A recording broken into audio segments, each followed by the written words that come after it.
জয়তু শ্রীরামকৃষ্ণ।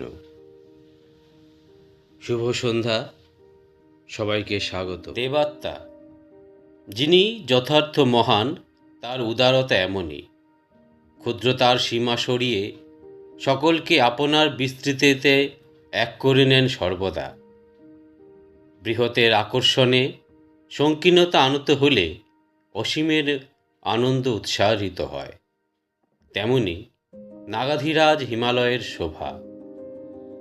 সেই নিসর্গে যে বিশালতা বিধৃত রয়েছে, তার আড়ালে সৌন্দর্য পিয়াসী মন নিজের অস্তিত্বকে ফুরিয়ে দিয়েছে যুগে যুগান্তরে। শতবর্ণের হাতছানিতে শতঋতুর সমাহার। শ্যামল বনানীর মাথায় মাথায় শুভ্র তুষার কিরীট, নবদেশের চিত্রপট জুড়ে অযৌতুকালের যোগমূর্তি যেন। একাকী সে শিখর গোষ্ঠী আত্মসুখে সমাহিত অবিরল। তার অগম্য অটল স্থিতি অভির বাণী শোনায় কানে কানে। মৃত্যু ভয় হয়ে পড়ে অমৃতের প্রসূতি। অনন্ত স্বরূপ শ্রী রামকৃষ্ণদেব একবার বলেছিলেন, হিমালয় বা সাগর দর্শন না করলে অনন্তের উপলব্ধি হয় না।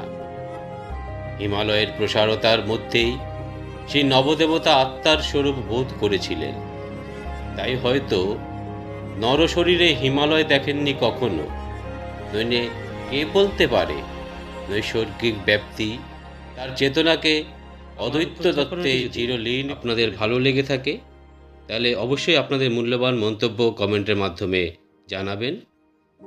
আজ এই পর্যন্তই, দেখা হবে আরেকদিন অন্য একটি পর্বে।